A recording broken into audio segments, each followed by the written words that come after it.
What's happening, everybody? Welcome, welcome, welcome. Another live stream, another Crypto Breakfast Club. We are back. Big day for XRP Ripple stablecoin launching today on some exclusive exchanges, the exchanges we've outlined before. We'll rehash those, rehighlight those. Got a lot of other things happening, of course, all while XRP has massive news. Bitcoin setting new all-time highs. We've got other altcoins making major moves. As we close out 2024, we'll forecast what we can expect here in 2025. So many things happening. Man, it's a beautiful time to be in crypto. Beautiful time to be in the markets. And if you have been in the market the last 3 months, I think you're pretty pumped, right? Like you're pretty excited about where you are, where the portfolio is. And if you've been around since 2022 and you didn't go away, man, and you were stacking your chips, this has been a long time coming. So Alvaro's in the chat. What's going on, man? Good morning to you. Let's go, XRP holders. Moon is coming. Look at his profile picture, too. That's me and Austin in the profile picture. How'd you get that? How'd you get that, bro? Who else we got? Notos is in the house. What's going on, man? Pissed off puppy is here. What's happening? Frank Evans. What's going on, man? Boca G, the OG. The best moderator on all of YouTube is here with us. It's the Crypto Breakfast Club, guys. You guys know you got to have a cup of coffee. Hopefully you guys are ready to go. Good morning, Kamal. How you doing? DNL. Linwood Jones is in the house. What's up, Linwood? How we doing, man? Been watching RLUSD all morning. Southwest Stackers here. Good morning to you, bro. How many stupid people sold XRP and now buy RLUSD? Well, it is a stable coin. I mean, Alan's here. What's going on, Alan? I can afford 400 XRP. What's popping? What's going on, Dexter? Astro's coming in from Australia. Let's go. Johnny Harrison's in the house. What's up, man? Devontae's here. XRP. Let's go. Charlie, good morning, bro. Let's go. Good morning, Zach. Have a great day, brother. Rodney, how we doing, man? What's the best crypto cold storage wallet? There's a lot of good ones, man. There's a lot of good ones. I like, I've used Arculus for a while. Debbie's coming in from Australia. At what time are they launching? I don't know if we have an exact time. We'll dive into that. Good morning, Breakfast Club. Andy's here. What's going on, Andy? How we doing, man? Hopefully you had a good weekend. Paul, good morning to you. Wall Street Hustle, what's happening? Michael, let's get it, from Omaha, Nebraska. Let's go. Boca G just wanted to be an RLUSD holder. I like it. David, what's happening, man? We got RLUSD launching today. And a lot of other big things to talk about in the crypto space. Love the smell of coffee and crypto in the morning. Me too, David. Me too, baby. Me too. All right, guys, let's go. Let's get it. Let's talk about it. Let's start the Breakfast Club. Let's start the Breakfast Club. They're waiting, I'm sure.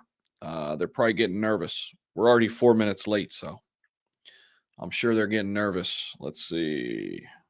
Let's fire that up. We'll start that up. Who else we got in the house? Who else we got here? What's up, Ryan? How you doing, man? Top of the AM, George is here. What's going on, bro? From South Africa. Nice. It's already launched. Yeah, but has it launched on all the exchanges already, or are the exchanges rolling them out slowly today?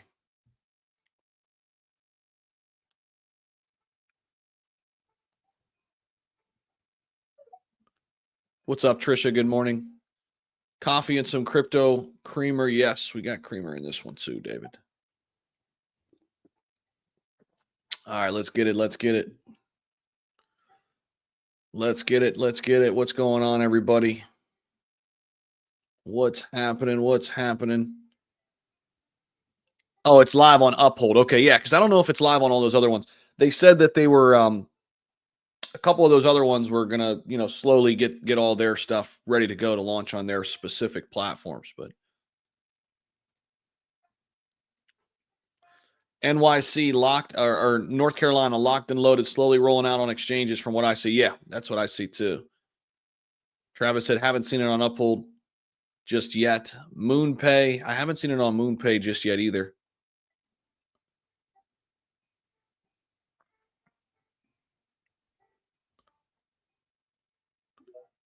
We're getting everybody on the Breakfast Club ready to go here, guys. Guys, as you come into the live stream, hit the like button, subscribe if you haven't already. If you're listening in over on X, repost the live stream. Help us out. Hit that like button over there as well. Put a video out on this this morning already. The RLUSD stablecoin launching today. It's sending over here on X. A lot of people watching it, checking it out. A lot of people watching it on YouTube already. And we're going to have an amazing space today, man. We've got a lot to dive into. We're going to get into the Ripple stuff, XRP, of course, but Bitcoin. I mean, we got to talk about Bitcoin setting new all-time highs. 107,000 plus, almost $108,000 right now. Are you effing kidding me? This is freaking insane. I mean, it seems like every week now we look up and Bitcoin setting new all-time highs. XRP's been pumping too, up 11+% today. It got up to like 271 at least early this morning when I was looking. Art Caffeine's here. What's going on, man? Good morning. Appreciate you being a moderator. We got Trav, Art Caffeine, and Boca G, all three moderators in the house. But on the ZOM, okay. Or the Zaman. Not on Uphold yet. I'll keep looking. Yeah, it's going to slowly be rolled out, I think, throughout the day. So if you guys get news, break it here on the live stream. I'll be trying to track that too in the back channels.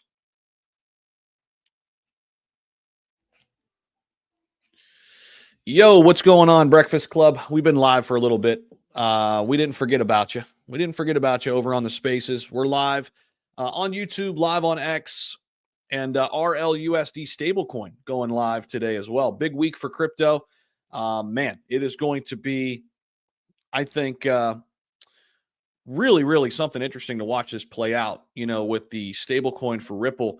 I was just mentioning in my video this morning how much of a stronghold Tether has on the stablecoin market. You know, $140 billion market cap for Tether. That's $100 billion essentially more than the next stablecoin, which is USDC. So I think competition is definitely needed in the space.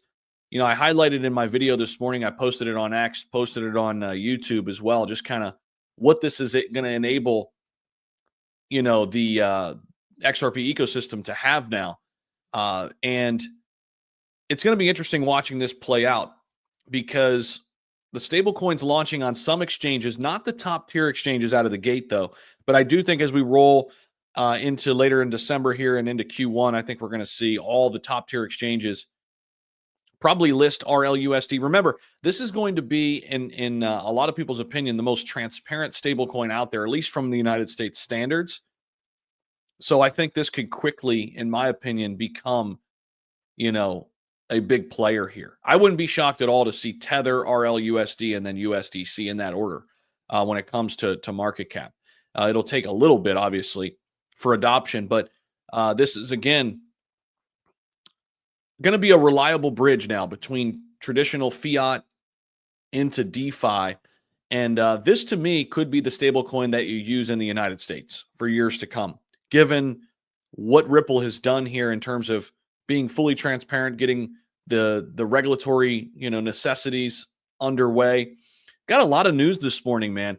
Bitcoin obviously flying. We've got what's going on with XRP and Ripple stablecoin. Bitcoin's going parabolic. We've got Cronos CEO Chris Marszalek is the first crypto CEO to meet with Donald Trump. Did you guys see this? Paid, thanks for sending that over to me too. That news looked like it broke late last night, really early this morning, like 2, 3 a.m., 2 o'clock, 3 o'clock, somewhere in there, East Coast time. That's crazy, right? I mean, they're not even a U.S.-based company, but it looks like Chris Marszalek, and he even posted this on his X, saying, we're going to have a seat at the table. So it sounds like, you know, CEO Chris Marszalek is going to have a seat at the table when it comes to the future of crypto in the United States, forming guidelines and guardrails. I think Brad Garlinghouse will probably have a seat there. Charles Hoskinson, you know, would be a likely candidate as well. And I think we're going to get more and more news with various crypto CEOs meeting with Donald Trump in the coming weeks and months. I think we're going to see a lot more of that as David Sachs in there as the crypto czar. You know, how fast do they get something done? I think it's going to be something to watch too. Is it Q1 where we have a full new system in place, new guidelines, new guardrails? We know exactly what's what. You know, who's going to come in as the CFTC chair for the Commodities Future Trade Commission? We already know who the new SEC chair is in Paul Atkins. And will the SEC have as much power as they've had in crypto regulation in the United States? Are they going to relinquish some of that control or, you know, be forced to and give some of that control over to the CFTC? All of these, I think, are major questions, at least I'm thinking about here this morning. XRP's pumping, Bitcoin's pumping, Ethereum crossed over 4K. We had a couple other assets do well. Stellar XLM moving alongside XRP makes sense. Usually does do that.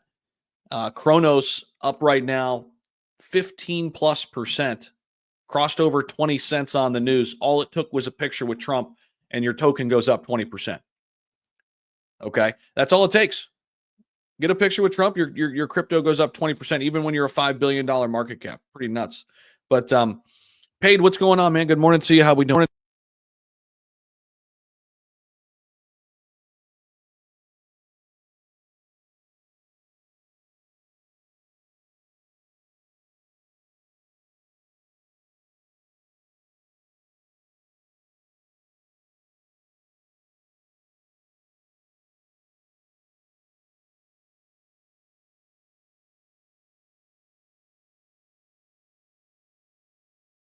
Eating a sandwich.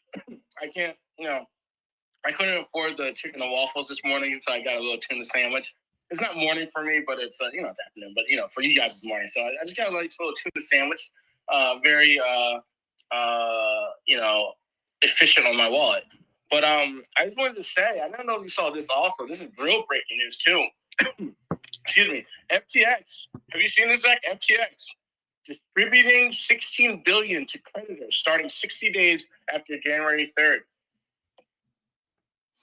Yeah, they've been slowly but surely getting money back to the people, and I think that's why their token has like randomly pumped. People getting their assets back slowly but surely. Hey, that's bullish. It adds more liquidity to the market, and people probably want to go ahead and put that money to work somewhere else. Right. So they're going to be putting it into probably, their top tier altcoins and Bitcoin and whatever else. So, yeah, I mean, it's a positive. Obviously, we don't want to see people lose their funds and not get refunded, not get that money back. And Voyager's also, from what I can tell, they've been doing the same as well. So that's just liquidity coming back to the market. That's a good thing. Zach, Voyager sent out 2 distributions thus far, and they owe us all 1 more. So it's supposed to be 3. So everyone got 2/3 of what they're owed.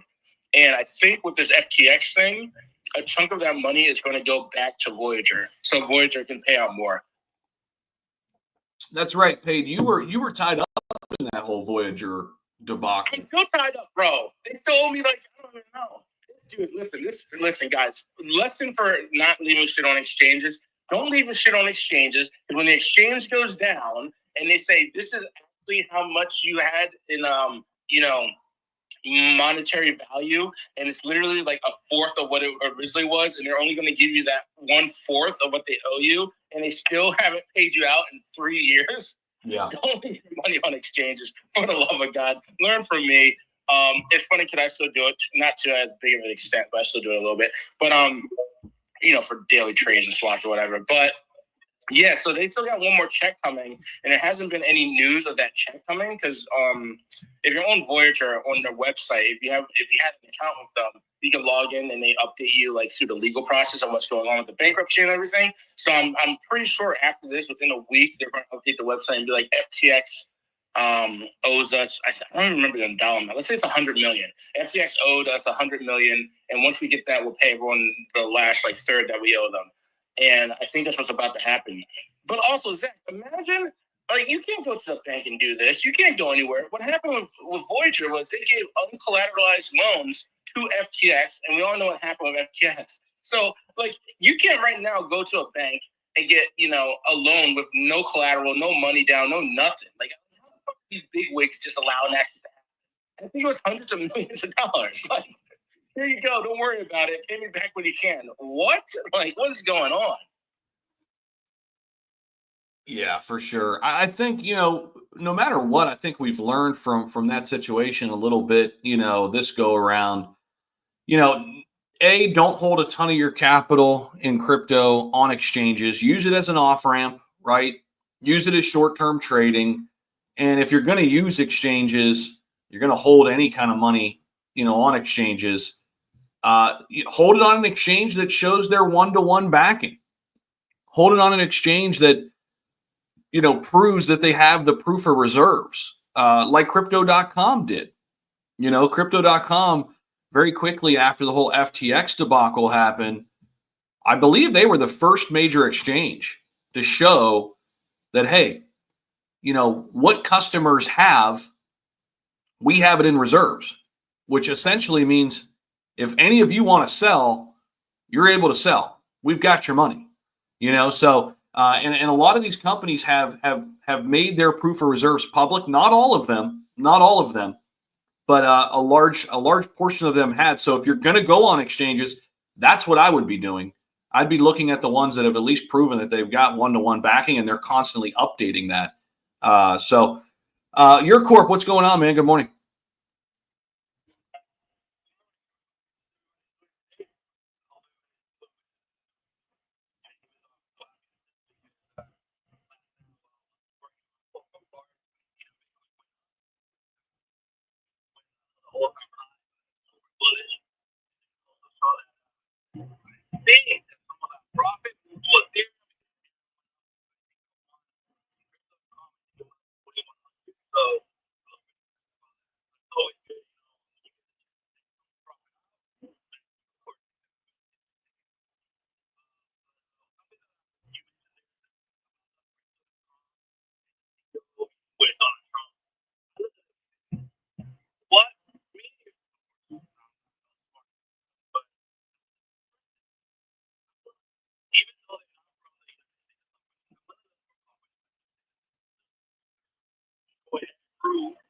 Always up to date with their laws or any regulation or any show anybody to show that they're legit.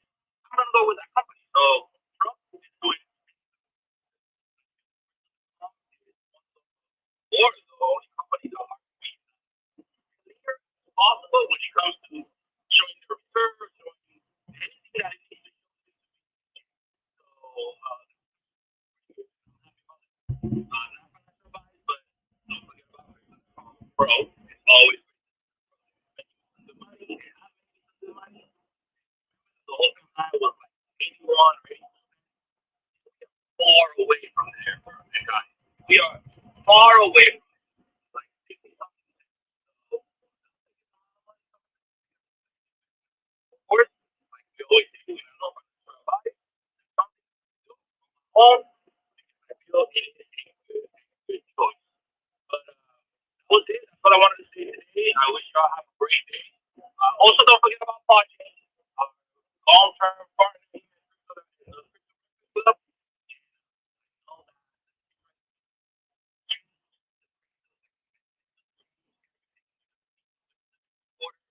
First quarter, second quarter next year, Pudgy will be.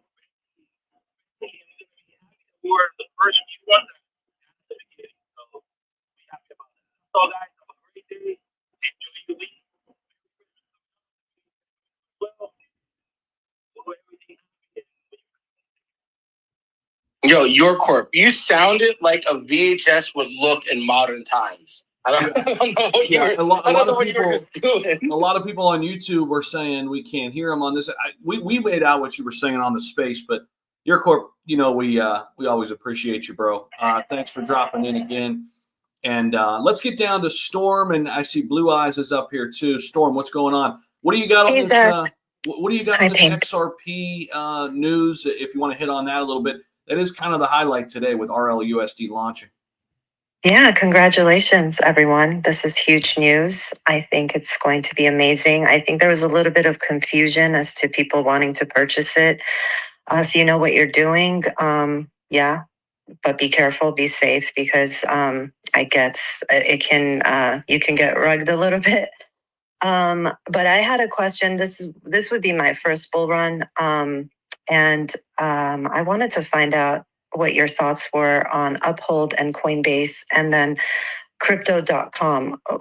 Have you had issues in the past exiting Coinbase and Uphold? Which one would be better if we were to use an exchange?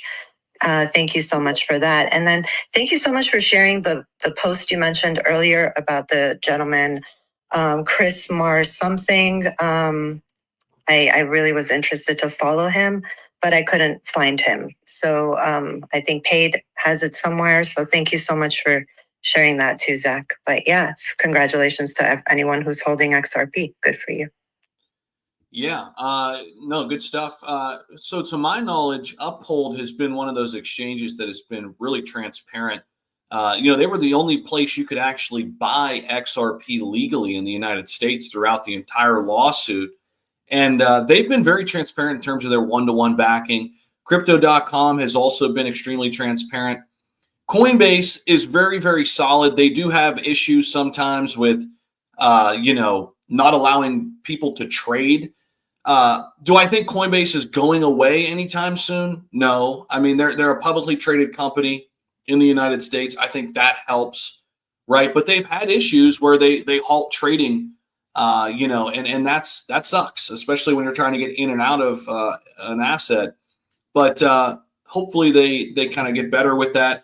There has been some issues here with the influx of new investors and new money coming into crypto too, with some restricted accounts.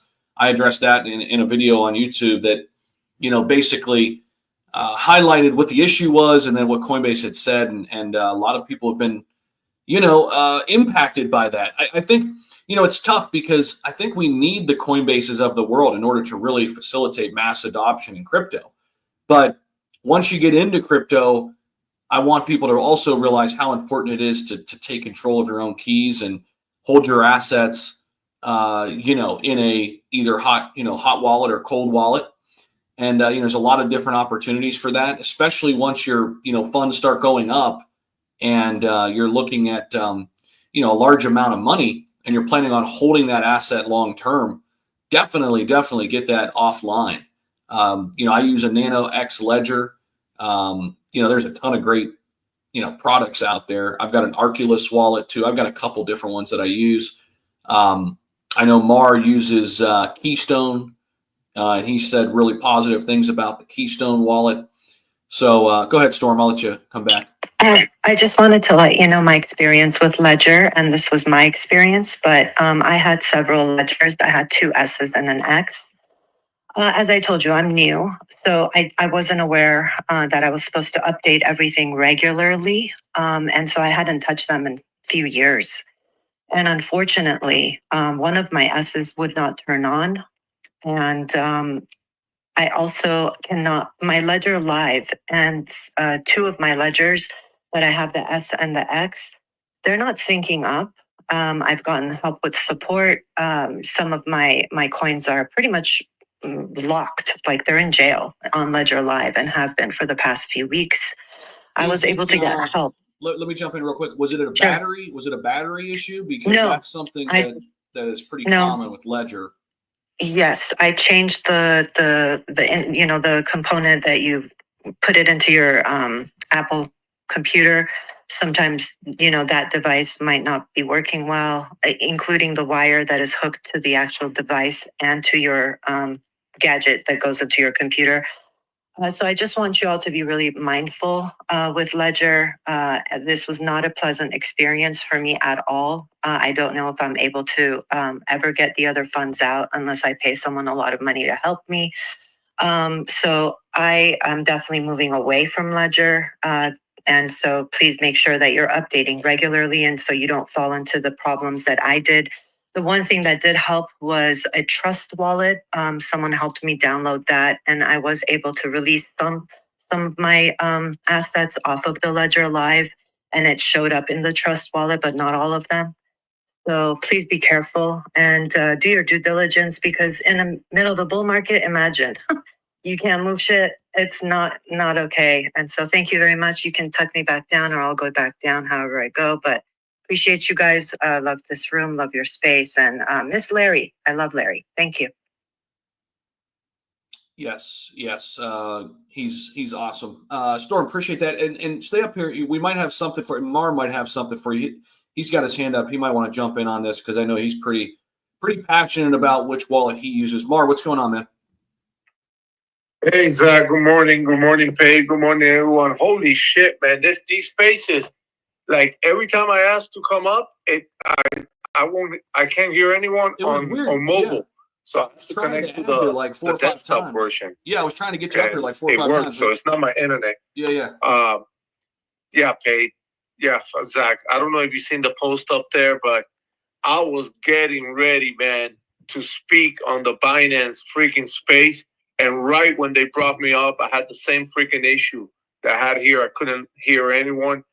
And I was getting ready to freaking, dude, like, I wasn't going to talk about Podchain, but I was going to talk about multi-chain because I was listening to the space, and I'll get back to the Keystone and the hardware wallet. I was listening to the space, and right when he said, oh, we want to be more, innovative, like add more projects, I'm like, oh, I got you. Now I have a reason to come up here and talk about it, Not Paul, but multi-chain and all that, and why you guys just concentrating on volume. I know that's where the money's at, but there's a lot of projects out there that will have great volumes after they get their regulations, that they're basically crypto companies. You guys got to give a shot to these projects in Europe and the US that now the regulations are going to get better. But it is what it is. There's a reason why I didn't speak. Only God knows why. But yeah, I could live with that. But man, it's crazy because they only had like 1,000 viewers, and I was up on stage without speaking for like 5 minutes. And man, shit, dude, I got like 140 followers, bro. I got like 140 followers in a span of like 10, 15 minutes. But yeah, Storm, I'll tell you what about, I think those Ledger wallets, I've been hearing a lot of negative things about them, maybe because a lot of people own them. And, the more the product is out there, people are going to have issues because there's more of it, I guess. But, I actually did my research. And what I loved about Keystone, the cold storage, that not only are they beyond awesome in security, which any cold storage is, they're also awesome at software. Because, remember, crypto's always online. Your assets are always online.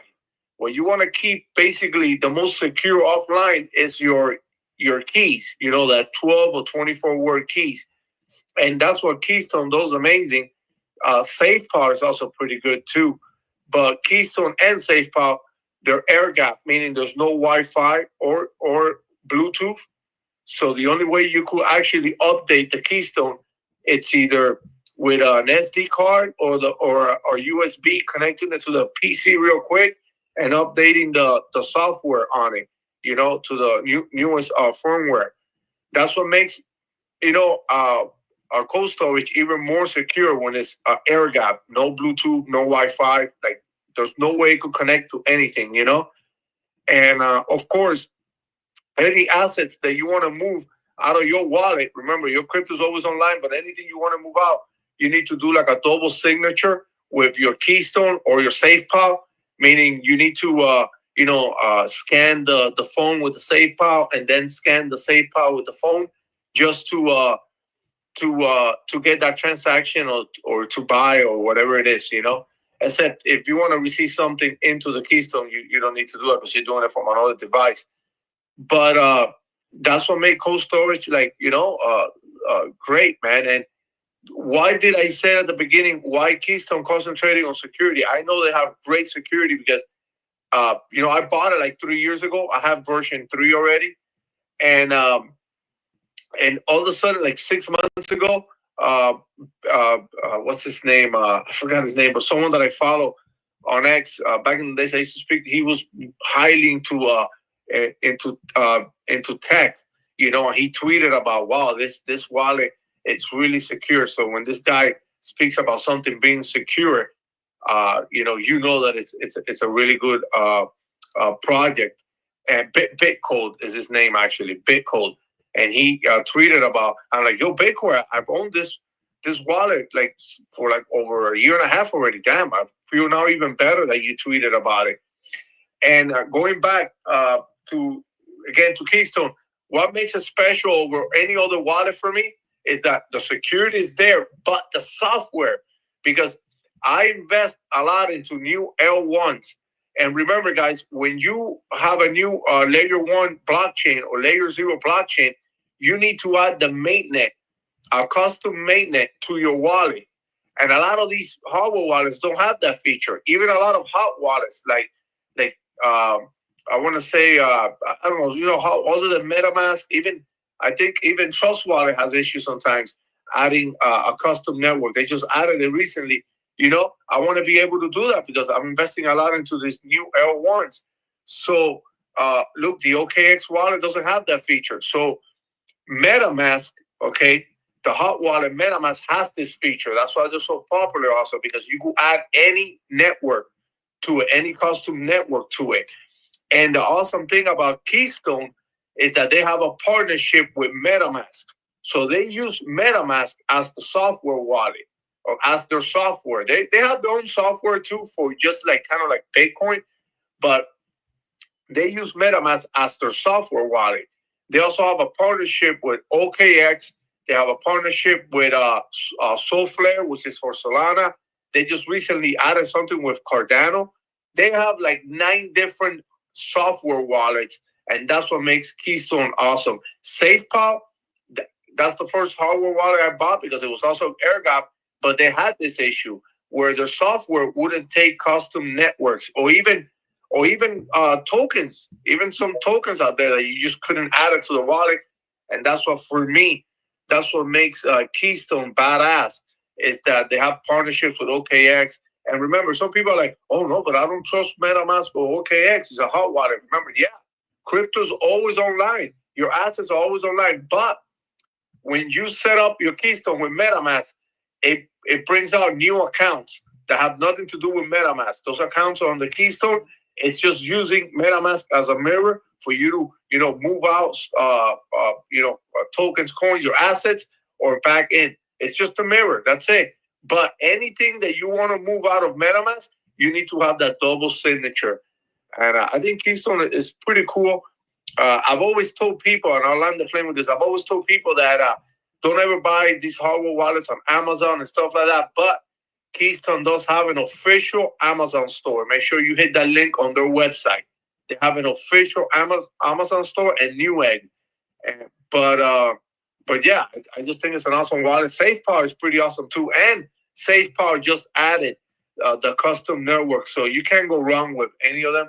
For me, I like Keystone better because it has a larger screen. And I got used to it. I've been using it for over 2 years, but that's the way to go. There's a lot of people are like, I only have like $600 worth of crypto, but what does those $600 turn into like $100,000? You're going to start getting nervous, and you want to have that more secure on cold storage. Anyways, last thing I want to show is, Zach, going back to the market. If you look at one of my tweets, it was one of my latest tweets, I actually put the pricing of, I said earlier I was going to land the plane, but I did not tell you that there was a double flight. But I was just thinking of the car. We're stopping. The old touch and go. The old touch and go. We couldn't land just yet. We gotta San Francisco, Miami, Russia. So I don't think Russia. Yeah, I'm my wife is Russian, man. Russia's special for me. So, but I love Putin. I don't give a shit what people think. I love him. Just because Trump loves him. The one thing I do want to say about the market, look at this stuff, man. Look at the percentages of Bitcoin up from 2021, last all-time high, to recently, man. How it's just dominating the freaking market, man. This is a Bitcoin bull market. This is the fucking Bitcoin bull market. And then there's some people have told me, but look at Sui, look at Tao. I don't know. This thing it's in the billions because of VC funding, not retail. The only coin out there, I truly believe, maybe some of Ondo Finance, but the only true coin out there that is on the billions because of retail after we landed in a bear market is Caspa. That's what makes Caspa special. Here we go. At least for me, but pay. But listen, so look how weird it is, because man, people are saying, man, this was a long fucking bear market. You know what I'm saying? No, this was a fucking ruthless. It was like a category 5 hurricane, but it went past fast instead of a category 3 slow, which I don't know which one do you expect, because look, and people are saying, oh, the bull market, it's only going to be a few months. A lot of people are confused. Because look, in April 2015, Bitcoin started pumping in 2015. All the way towards December 2017. Bitcoin was on an uptrend 32 fucking months. 32 months. Now, December 19th to November 2021, 23 months. Bitcoin was on an uptrend for 23 months. From December 2019 all the way to November 2021. It had a slight dump because of the COVID in March 2020. But it pumped for 24 months. And now we started pumping December 2022. Okay? We've been on a pump for 13 months. That's why I'm bullish on 2025. Bitcoin has only been pumping for 13 months, guys. And everyone is saying, no, in March we're going down. I will be shocked if Bitcoin stops pumping in March. That's why I'm seeing a 200K Bitcoin, and I'm seeing Bitcoin pump minimum. And again, this is not financial advice. Minimum to October, November of 2025, which that will add like around 22 months. Bitcoin has always pumped for 2-3 years, and it dumps for a year. It was trading sideways before, I think 2012, around that time, to 2016. I haven't studied that history yet, but it's crazy how people are so short on this bull market, when I truly believe we still got like 10 more months to go, and towards the last maybe 6 months, not the last 6 months, in between those months, we're going to have a crazy off season for like 3 months. I don't know what's your take on that. For me, man, I go about psychology and history. History doesn't need to repeat itself, but it kind of follows it similar, and Bitcoin has always been on an uptrend for years. It's just people are greedy. People want that God candle, but they don't, what you see, Zach, and I'll end the plane with this.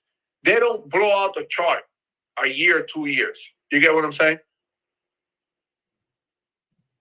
Yo, real quick, before we get to Zach, guys, we just hit $100,008 on Bitcoin, new all-time high just now. As Mar was speaking. Mar, just keep speaking, brother. Fuck Bitcoin. After all that. Oh, good.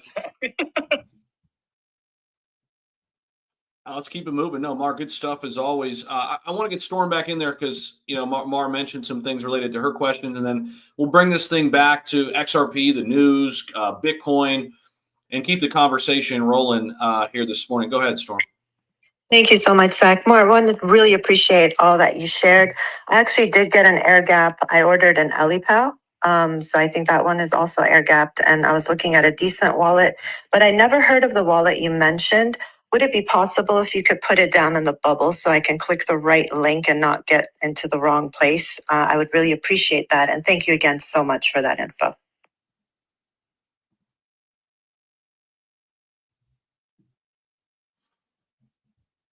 That's good stuff. Yeah, let's get down to let's get General in here. General, go ahead. Yeah, I just wanted to say, I don't know as much about wallets as Mar does, or probably a lot of people in the space, but I personally, I don't know, there's something about Ledger that has kind of always sketched me out, though I know a lot of really well-versed crypto investors have kind of sworn by it and used it and it's been quite reliable for them. But I personally, I've used Trezor for years. I've got my Model 1. It does everything I need it to do, and I've never had an issue. So just wanted to throw that tidbit in there. Trezor is often slept on, and it's a fantastic hardware wallet.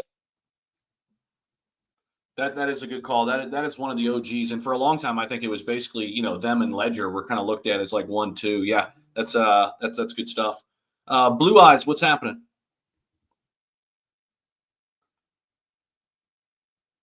Blue Eyes, you there?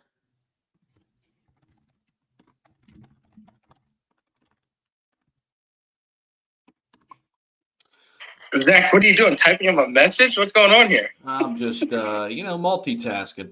Your Corp, is your hand up? Go ahead. What's up, again? I just forgot something earlier. When it comes to the XRP new stable token, I have never seen myself in the times, the 5 years that I've been in the crypto, I've never seen a stable token being launched. So when it gets launched, does it get launched like immediately? It's $1? Does it start going up? How does that work? I never know about that. So I just wanted to know if anybody can give me a little bit of information. Yeah, so they're launching on a bunch of different exchanges here today, and to my knowledge, it's not on Uphold yet. It is on a few different ones, but throughout the day, it'll be available there. And I think slowly but surely we'll see like some of the top tier exchanges list the stablecoin too. So it'll take some time for it to be kind of available everywhere. But you know, I think the one thing I want to highlight with Ripple's stablecoin is they're really doing the most in terms of transparency when it comes to U.S. guidelines that we have right now. Of course, new guidelines, guardrails are coming now with Trump coming in. But, you know, Tether's always been kind of a weird one in the U.S. Like, they've never fully been able to be, like, fully transparent in terms of their proof of reserves. Obviously, there's never been a massive issue, right? Like, we've seen it depeg briefly here and there. We've seen USDC depeg. USDC, though, is backed by a company in Circle that's, you know, U.S.-based. So a lot of people look at that, at least if you're a U.S. citizen, as a better option. But Tether's always been a little murky in terms of transparency. And this is why I think RLUSD could do really, really well out of the gate, because it's got the blessing from, regulators in the United States. But initially, RLUSD will be available on Uphold, Bitso, MoonPay, CoinMana, Arcax, and then a few other platforms, Bullish, Bitstamp, Mercado Bitcoin, Independent Reserve, Zero Hash, and others expected to come in the coming weeks. As you guys can tell, I mean, these aren't like the top tier exchanges just yet, but eventually they will be coming in my opinion. And remember, this stablecoin and XRP and Ripple, you know, as a whole, this is meant to be for enterprise grade institutional players, you know. So, I mean, yeah, you know, retail will have a piece in this, but this is really the bridge currency for the big institutions, the banks, right?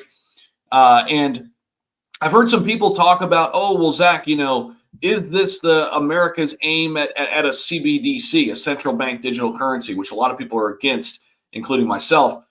Remember, Donald Trump said this in Nashville for the Bitcoin event. He said under his presidency, there will not be a CBDC. There will not be a central bank digital currency. But this will be used to help facilitate transactions when it comes to the big institutions and the big banks. So that's kind of my take on it. And I think, you know, will it be used by retail? I think, you know, if it gets the blessings and the gracings from, you know, the powers that be in this like new regime that's coming in with David Sachs and all these various people who are going to be forming this new crypto alliance and committee, if it gets the blessing, I think we'll see more and more U.S. you know, retail investors start to transact with RLUSD too, instead of the other two. No matter what, we need competition in the marketplace. Like Tether dominates this space and it's not even close, right? They've got $100 billion gap in market cap from them to the second biggest stablecoin, which is USDC. We need more competition. And I think RLUSD is going to, you know, definitely help in that regard right out of the gate. So that's kind of my walk around the park a little bit with the stablecoin. Okay. Do you think you mentioned that they'll be using that stablecoin is mostly going to be used for biggest institution? I remember that you have mentioned me that I think it was Stellar Lumar was the one that was more for whenever they do peer to peer. I think that's the word that you use. Do you think if we cannot use this one for like peer to peer, you think they might do something like that? Of course, you're not predicting, but that's something that might, like, is that a good thought or something? I don't know. What's the question? Never mind. No, I hear you. Like, could RLUSD be used, in Stellar's tech? Yeah, it could be. I mean, 100%. They have a relationship. Some of it being good, some of it not so good. I mean, Jed McCaleb left Ripple to kind of start Stellar. I don't think that relationship was necessarily like completely gone. I think he saw an opportunity. He saw where Ripple was going with it, and they were going more for the banks and the big institutions. And he said, well, hey, we could do something similar for peer-to-peer, cross-border payments. So yeah, could RLUS, be used for other blockchains to help facilitate similar transactions? Anybody like that's doing work in this distributed ledger technology, like Hbar, like algorand, like Cardano. Yeah, I mean, it could be. That could be pretty cool if they decide to kind of like integrate themselves again and use the technology, so like that. Because I do a lot of like transaction to my father and my mother in Dominican Republic, and it does charge a few things that we use. It charges a few fees, and that's, of course, it's like $4 or $5. But if you do that 40, 50 times in a month, you're like, oh man, that's just add up some of the time, But it will be actually pretty nice, and of course, teach them over there as well more when it comes to that, because again, crypto is the future. But okay, thank you for that thought. That's all. And guys, want to let you know, Mark, the explanation that you just did right now on Keystone and everything, it was fabulous. Thank you for all that information. If you would be selling it, you sold me for that, bro. No lie. So whoever is not following Amar, follow him, because he does have great information that he brings all the time in Crypto Breakfast Club. And as you can see, he tried to be in the big space so he can provide, throw us there that we there, and then also get information there and bring it to us. So yeah, give him a follow, guys. Thank you, guys. Have a good day. Good stuff. I want to keep it going too. Just to put a bow on that point a minute ago. So out of the gate, RLUSD is going to be available on XRP Ledger, of course, but also on Ethereum. So it'll be available on Ethereum and XRP Ledger. So the hope is obviously it'll be integrated into other blockchains too, but that's how they're rolling it out at first on Ethereum and XRP Ledger. So yeah, I mean, that could be massive there. I mean, obviously starting with Ethereum, it makes a lot of sense. Paige, go ahead, man. Not to switch gears, but I want to switch gears real quick. We're going to switch right back. You just never know what's about to pop off in the market. Zach, are you looking at Pudgy penguins? Are you looking at that right now? They launched a token on Solana, apparently. Zach, I saw that early this morning. Yeah. Zach, number 60, $2.4 billion. Wow.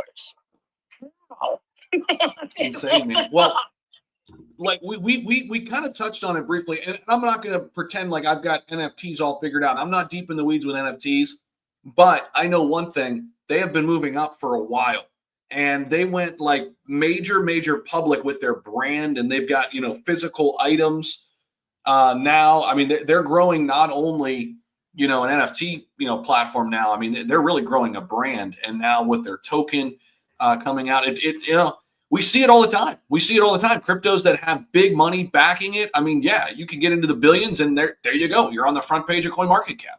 I mean, take a look at what's number 100 right now. I mean, number 100 is 1.1 billion.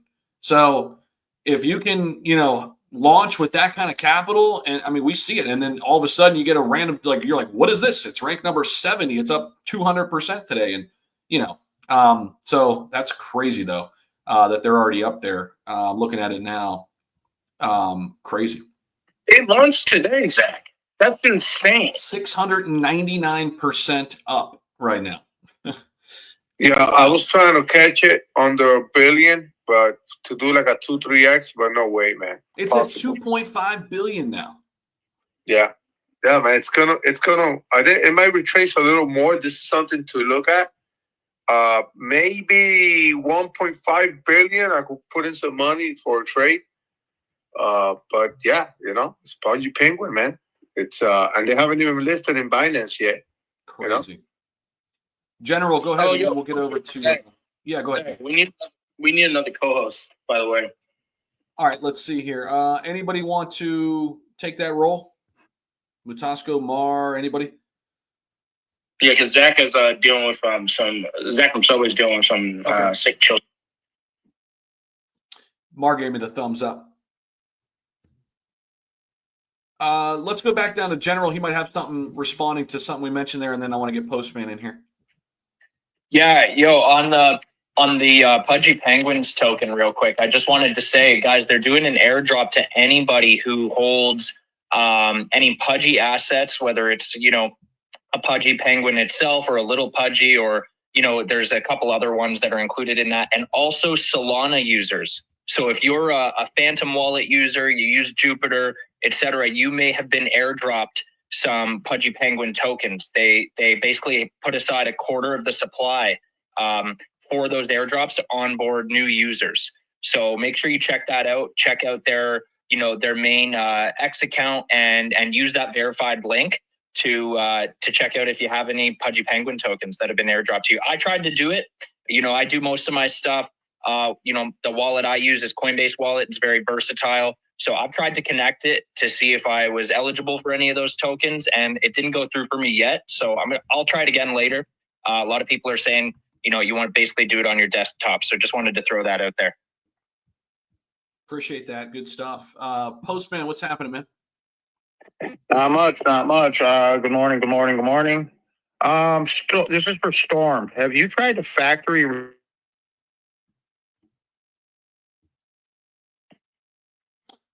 Oh, it sounds like everybody got muted. Somebody might have accidentally hit it. Sorry, I'm muted. Yeah, Mar is back. Something must have fell out of his car.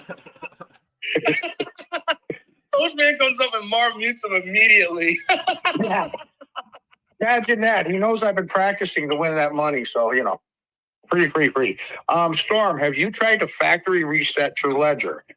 Yes. Okay. The other thing is, do you have another ledger that's working? Because if you do, if you go on ledger stuff, it says, because remember, you won't lose anything because you got your 12 keys or your 24 keys set. So you can re-enter that into the other one and it will give you your stuff. You don't lose it. It's in a wallet that you just got to reset up the wallet.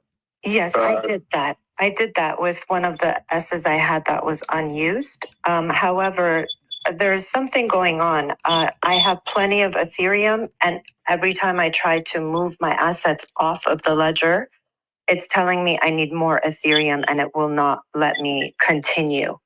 So that's been one of the biggest issues, is the whole Ethereum. I have in jail now Ethereum and Quant and Ethereum are on my ledger live in jail, and I can't get them off.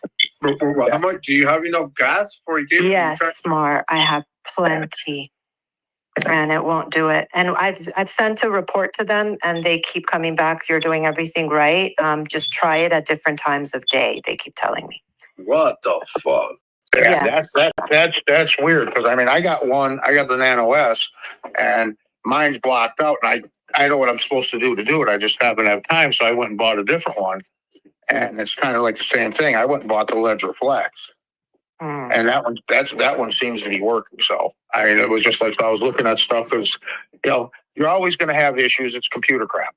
That's the way I look at it. So. But yeah, you haven't lost your stuff. Just remember that eventually you can get it because you got to do 24 password. As long as you got your secret recovery phrase, you can't. It's there. You just got to figure out how to get it. Yes. So you didn't lose it. They're just keeping it on you. They're keeping it safe. Can she transfer those 24 keys to another hardware wallet that's not a Ledger, or? I don't know that she can do it to another wallet though. I think you got to stay within the Ledger system. Yeah, but it's mine worked really good, but then I stopped using it for 2 years. So where I never had, I wasn't updating it or anything like that. So, but when I contacted them, they said, yeah, you should be able to do it, but you just got to do it. The other thing that I saw that, because I just looked it up too, was if you enter your password 3 different times and try to put it to a factory reset, everything will stay the same, and then you'll just have to re-enter your secret recovery phrase, and it should upgrade it again. So there's all kinds of stuff you can look up on your Storm. Yes. I know this is a stupid question, but man, someone had this issue before. Like, okay, you have 1 ETH. You're not trying. Remember, you have 1 ETH, and you want to withdraw the 1 ETH. You got to withdraw a little less than that to cover the gas fees. I know this is stupid, but someone was going through this problem, but not on a hardware wallet, regular software wallet. Like, it's telling me not enough gas, and I have one. I have 1 ETH. I'm like, yeah, but you gotta, withdraw a little bit less than that to give it a chance for to have gas. I did try that too. I listened to you the other day in Zach's space. You mentioned it as well. We tried that as well. We tried slow, medium, fast. It just won't continue. But remember, if you have 1 ETH, you have to withdraw like 9.7 ETH because you need to leave some there for gas. Thank you. Thank you so much, everyone.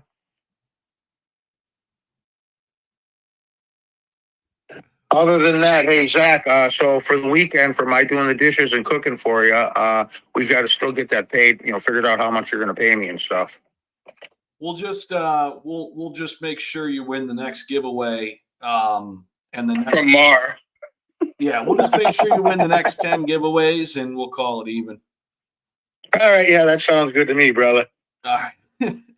Let's get down to listen, Postman, why don't you just send the lady the ETH that she has? You have like fucking 10,000 of them from all those freaking, I forget the words every time I want to, because it's so hard to think. Come on, Mar, like spit it out.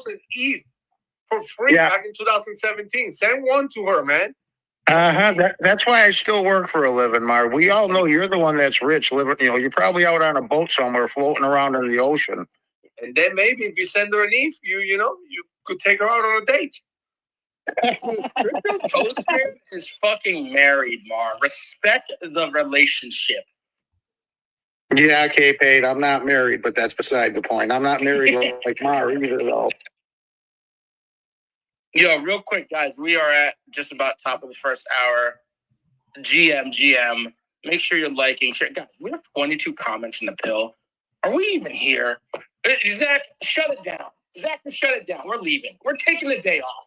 Get the pill filled up with some comments. Yeah, that's ridiculous. That's ridiculous. Zach, I'm sorry, man. I'm sorry. Alex, he's actually on the space right now. He's the individual I actually told you that's smart as hell. The guy's super smart. He doesn't like to come up. He doesn't like big spaces. He just told me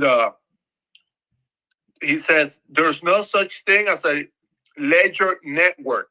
She can import the C phrase to any compatible wallet based on her type of token. That's good stuff. Wow. Let's link them up if he's able and willing. That would be awesome if we can help facilitate that.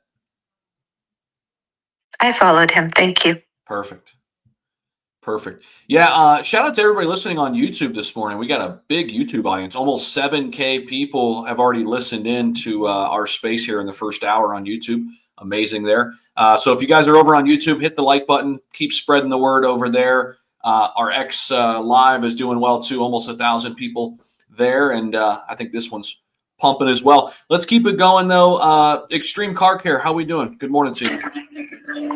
How you doing? Just checking in. I've not been in for a while. I'm a little bit under the weather and I've been traveling, but I wanted to say hi. I just posted a link up in the net. Well, in the comments. I was a little bit late to the meeting today because I was on a different one. Just check it out because there's been quite a big update on Turbo, which I know I've mentioned in the past. It's one of my ones that I follow. They've just released a Turbo chain. So I don't fully understand everything yet, but I thought some people might be really interested in that. And it's basically, I'm assuming it's kind of giving some form of utility to what's effectively a meme coin. It seemed quite interesting, so check it out and see what you think. That's good stuff, man. I saw they got listed on Coinbase too, which is a massive win. Had to be pumped about that. Yeah, I mean that was mad. They had a nice little run last week when that happened. I was actually traveling back from New York when that was all happening, so I kind of missed out on some of the action because I was on the plane. But it's always nice to see these little updates. Good stuff, man. Always nice to see you in here with us. Appreciate all your support too, and hopefully Turbo goes to the absolute freaking stratosphere for you. Yeah, it'd be nice. I'll jump down all the time. That's true, Zach. Yeah, man. Beyond. Let's get down. Where did Mutasco go? Oh, he dropped down. He said he was tired of you trying to use big words to sound intelligent. But listen, real quick, we did extend our partnership. You like that? We did extend our partnership with Paul Chain. They're not in the room right now, but guys, go check out Paul Chain. We're taking them all the way. What do you mean they're not in the room? They're not in the room on the stage. They're not here. They're not here. I'm here. Mark, you don't shut the absolute. Mark is No, like yeah. an official, unofficial representative. Dude, Mar, listen, Zach, I don't know if you've been seeing Mar. He's been commenting on literally every crypto influencer post. Yo, you gotta get out Paul Chain, multiple chains. It's the same fucking. He's just copy and pasted. He's about to get his fucking account banned. You gotta freaking work for your bags. Right? He's the mask. He's the official mascot of Paw Chain. Keep on doing it, Mark. Keep on doing it. Dude, it really hurts, man. Listen, I've never been mad at Spaces Rogan, but today, man, I got up there to speak to the CEO of Binance. I wasn't going to talk to him about blockchain. I was going to burn my bridges, but I was going to tell him, like, what's up, man? There's a lot of shit out there with great tech, innovation, and you guys, like, cut a little bit on the volume side, or you know what, keep going with volume, but add some innovation in there, and then work out a deal with these projects, man. Regulations are coming, and they're in our favor now. And I got rugged, dude. It's sad. I wasn't even able to eat breakfast today. Put it this way, because I got really pissed off. It wasn't a huge space. I spoken with spaces over 3,000 people, but this was like 800 people. Like, man, like, look how many followers I got right up just by going up there for 5 minutes and not even speaking. Man, they got to do something about down there in Florida, Mar. That's why yesterday Pate had to run the space. My service was so damn spotty down there. What the hell? Elon's supposedly figuring all that shit out, right? I mean, we got to get some freaking, Starlink systems in place or something. I don't think it's the connection, man, because I got Wi-Fi and I got my, the 5G network on the phone. So if one goes down, it picks up on it's not the connection.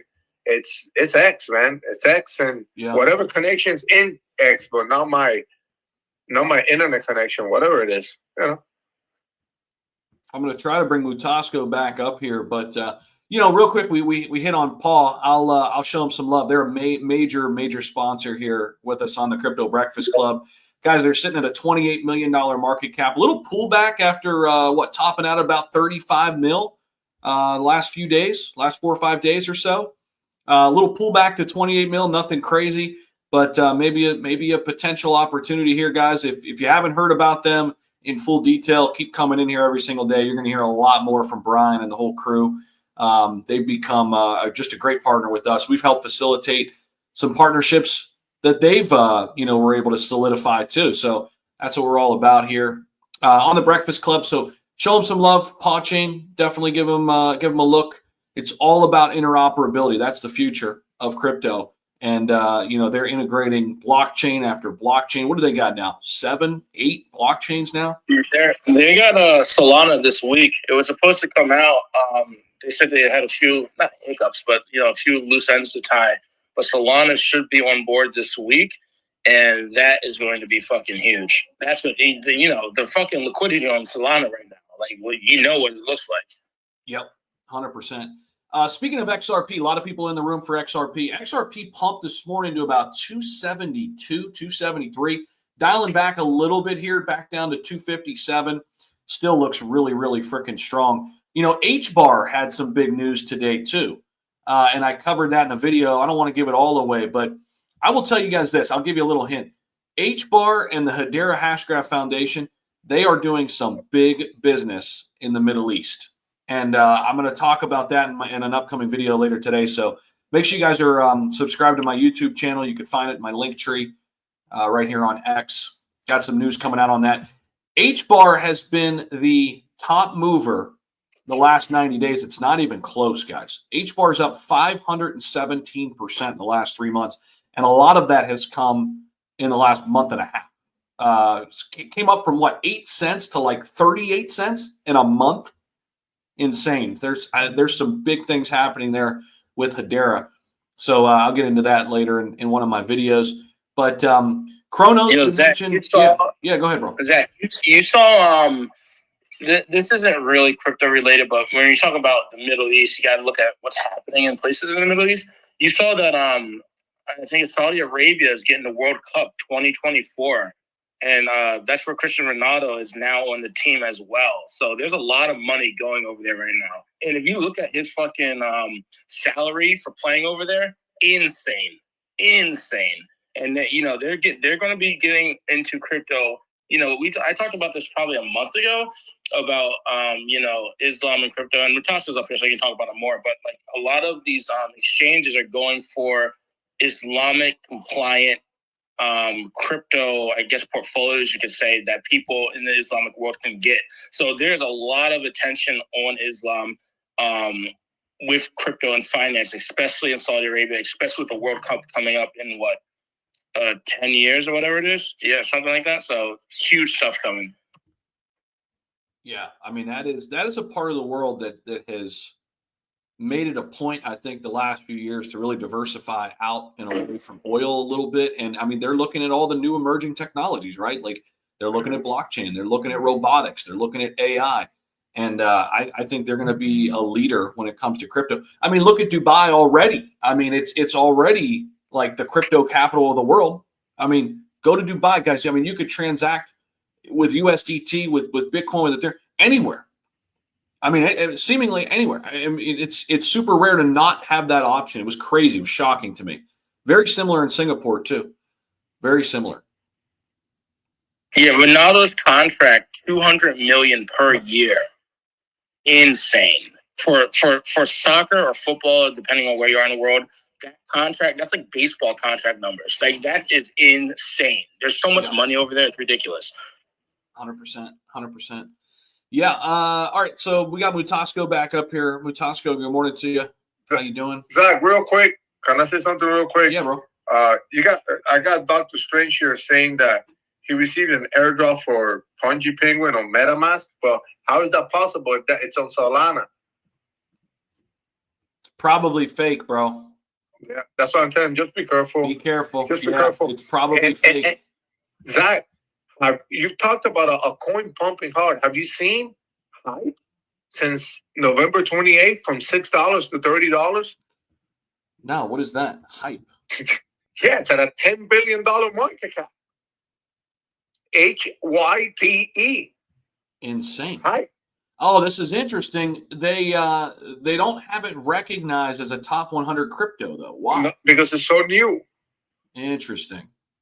Yeah, and it's an exchange supposedly. Okay, there's actually an article out on this. Exchange. There's an article out on this an hour ago. Hyperliquid could have the most valuable airdrop ever. The team behind the popular perpetual DEX / Layer 1 initially designated 310 million tokens for the airdrop.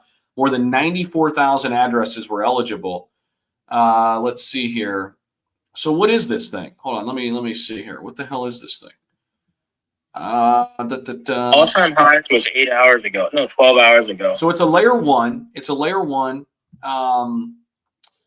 One of the standout features is its focus on decentralized perpetual exchange services. Platform facilitates perpetual futures trading directly on its native L1. That's interesting. Setting itself apart by eliminating gas fees for transactions. This approach not only reduces the cost barrier for participants, but also significantly enhances transaction speed and efficiency. So it has its own order book. which is Zach, I think I see what the problem might be. Their market cap is 7.2 billion, but their fully diluted value is 2.6, or not 2.6, 26.6 billion.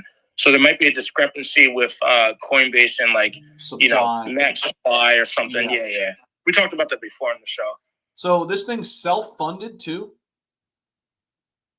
Who the hell was behind this damn thing? We'll definitely have to take a closer look at this. Mutaska, what's going on, man?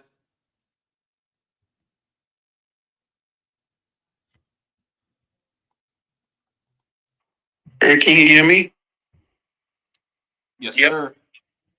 Yeah, good. No, I came out because of the stablecoin thing, so I wasn't sure if I was going to be able to talk actually, so I kind of just posted some information. I've sat in a few spaces, and again, this whole thing is about being able to take the time to read stuff so you can understand what's going on around Ripple. I've heard people, do I need to buy the stablecoin? You don't need to do nothing, right? It's like saying that Solana, Ethereum, Avalanche, Polkadot, then the list goes on, right? Each one of them that I just mentioned are ecosystems. So what does that mean? If you're an ecosystem, you have all the plays that Ethereum is set up, right? Because Ethereum kind of paved the way for smart contracts, NFTs, DeFi, and enabled borrowing and lending and all the stuff that everybody knows, right? Out of Ethereum is where we got like Aave, Compound, all these lending, DeFi lending protocols that enabled what we call DeFi. Now, when you extrapolate that into, say, for example, Ripple, you have to look at Ripple as a company and come down to XRP as a ledger. And then you start to ask the question, what is the significance of them introducing stablecoin into the ecosystem? Okay, just to give you an idea, the same day, and guys, everybody knows this about 2021, what happened in 2021. The same day, December 17th, 2021, stablecoins entire market cap was about 162 billion. Okay, let that sink in. Today, 2024, stablecoins total market cap 203 billion, and we're just getting started. What does this mean? There is still a significant market share to be had if you want to play in the stablecoin market. So Ripple introducing the stablecoin, they're going for, again, as we say right now, at 203 billion. What's the name? USDT has about 69 point something percent market share. Okay, and then the rest gets distributed. So what does that mean? Everyone is going for USDT's market share. And the way you do that is to do that with your partners. Let me give you an example. When it comes to Ripple, take it like this. Let's say Paid is in Morocco and I'm in the US. And then Paid is a bank. Mutasco is a bank. For us to transact, there's what we call the correspondent banking system. I have to have an account with Paid in Morocco. If I want Paid to pay my customer in Morocco, right? So you have two separate accounts. How do you do that? Today, it's done through fiat. The world we're entering now is that everything is going to be transacted through stablecoins. So it's a good thing. This is just a simple way of saying, if you're wondering what is this stablecoin with Ripple, is XRP going to be used, blah, blah, blah, don't worry about that. Just understand that this market probably could go to $1 trillion, okay? Just let it sink in for a second. We're at 203 billion. If the entire stablecoin market cap is going to go up to 1 trillion one day, who knows? We could end this bull market with stablecoins hitting 500 billion. Okay, this is just even being so reserved and saying, oh, it might be a 500 billion or not, but just watch. Now, if you're thinking about that, and I think somebody was talking about XLM. The way I operate in this space, and most of you will find out, when you go through a cycle, you will learn. And then you'll be a different breed the next cycle, right? So a lot of people are here now and they have a little bit of experience and they're navigating the market in an easy way. You get a lot of things thrown at you, right? But you have to learn from it and don't give up. And when you don't give up, you tend to understand the market in a completely unique way than everybody else. Now, what I want to say is this, and this is my favorite topic when it comes to stablecoins, is I've tracked this for a while. And there's a lot of things said about regulation here, regulation there, regulation here. Ripple so far has been so transparent in terms of what I think as of yesterday, I was in a space, I think it was Vert. He's one of the validators on Ripple. He was talking about how much he was looking at some wallets and he was looking at, as of yesterday, he said there was about 50 something million that has been issued already on Ethereum versus 13 million or something like that issued on XRP Ledger. And a lot of people tend to ask, well, why are they doing that on Ethereum? Well, why shouldn't they, right? Because Ethereum is a dominant real-world asset protocol or blockchain. So where the opportunity is, you want to be able to stretch your wings there as well. That doesn't mean that the XRP ledger is not capable of executing and doing the same transactions. The way that they've set it up so far, there's a few partners that I'll mention. SBI, they've done what? About $7 billion transaction. This is trade transactions between banks, manufacturers, and wholesalers in China, okay? And then you have On Afrique. It used to be MFS Africa. That hasn't yet been activated yet, but they have a strategic partnership with Ripple.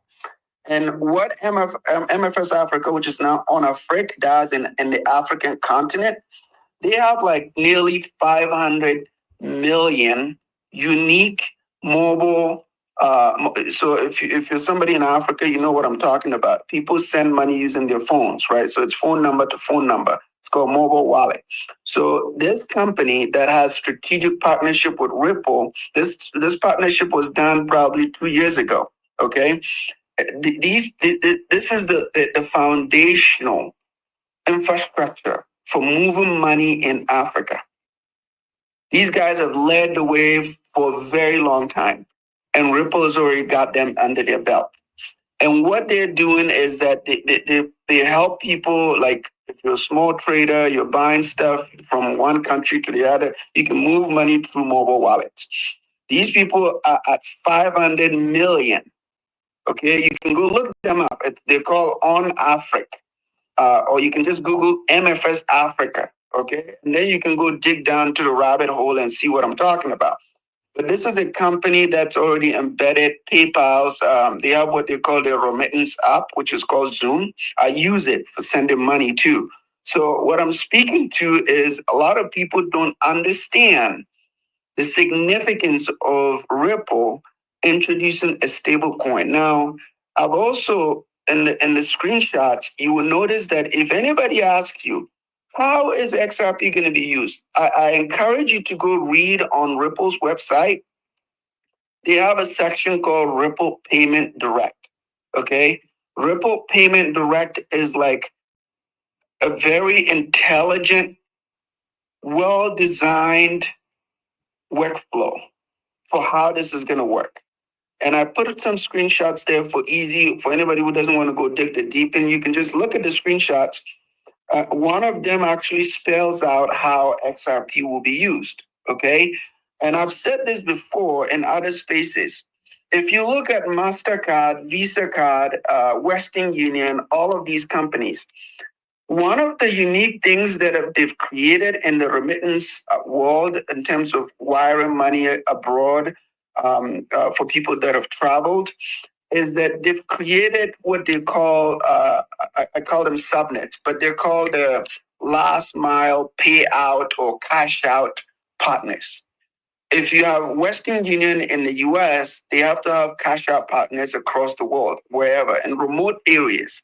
So you get to India or you get to a country, let's say Ghana, You have different regions within Ghana, right? And there's different markets within each region. So you have to create so Ma could be a cash out partner. So Ma serves as the last mile. And what I mean by last mile is if somebody sends me $1 and I have to take the money in Ghana, Ghana's currency is Ghana cedis. And I need to transact and buy goods and services in Ghana. I need to convert that dollar into Ghana cedi. Somebody has to facilitate that. So that's what I mean by the last mile. All I'm trying to say is if you don't do the work, people will mislead you, okay? And what I mean by people will mislead you is right now as we speak, everybody is telling you, go buy Bitcoin.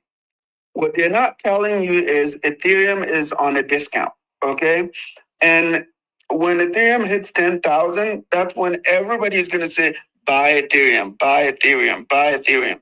And you go from Ethereum to the rest of the other assets and you understand why. Zach, you were saying something earlier about how XRP, XLM is tracking Ripple, XRP. There's no question the partners that XLM has is similar to just Ripple, okay? And if you want to track this, you can go maybe for people that know how to do technical chatting. If you zoom out XRP's chat, okay, if you want to see whether XLM is tracking XRP or not, you can just zoom out from the lowest point of XRP price to where XRP is today and look at how many multiples XRP is done from the low point. And then you do the same with XLM. And it will tell you, is XLM tracking XRP by 2, by 3, by 4 of multiples, or what it is? And if it is, then it creates an arbitrage opportunity for you to play, right? Because if it's been consistent, and you have to zoom out and get enough data to make that conclusion. But I'm just making a point. And you can do this with Ethereum. You can do this with Ethereum memes. You can say Ethereum is moving at 4% today. What are the main memes within Ethereum and how many multiples are they clicking? If indeed we believe that the top Ethereum memes are tracking Ethereum's movement. So if Ethereum goes from 4K to 5K to 10K, how many more multiples would the top memes do, right? It just gives you an idea of okay, this is kind of an arbitrage. I'm going to grab it, right? What do? There's something here. And it's a delta that is just sitting there that people don't understand. I'm just going to put a little bit of money here, and that could give me 4x versus 2x on Ethereum. And you can do this too with Solana. You can do this with AVAX, SUI, Say. Every other ecosystem opens up the door for you to play all kinds of opportunities. This is why I always say, do not buy any garbage that anybody tells you one asset only. It's the dumbest thing ever. We're in a space where there's opportunities. Do your research. I get it. Some people don't care. They're like, I'm just going to do one thing. That's it. That's fine. It doesn't mean that what you believe in as one thing should be the same for everyone else. But I'm bullish on Ripple and their stablecoin, and I'm tracking the stablecoin volume and the entire market share of stablecoin closely because that correlates with how much volume we get in the overall market. Because this is easily our denominated currency, right? The last comment I'll make, just to give people an idea of the penguin, the Pudgy penguin thing that's going on right now. Somebody said this about 2 years ago, and I kept it in my brain because it made a lot of sense to me. It was Raoul Pal that said something about the premium NFTs.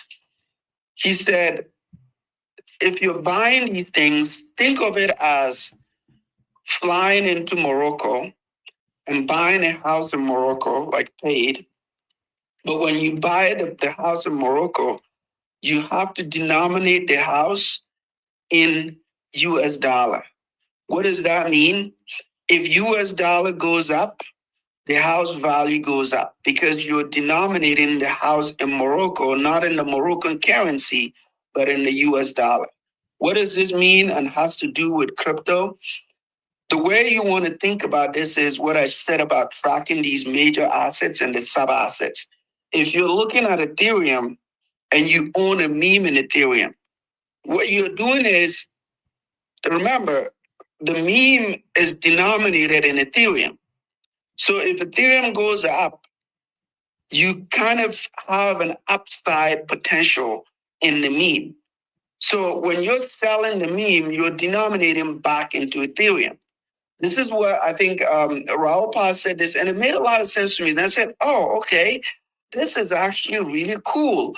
Because the thing is, if you buy the house in Morocco and you decide maybe it's a single family home, right?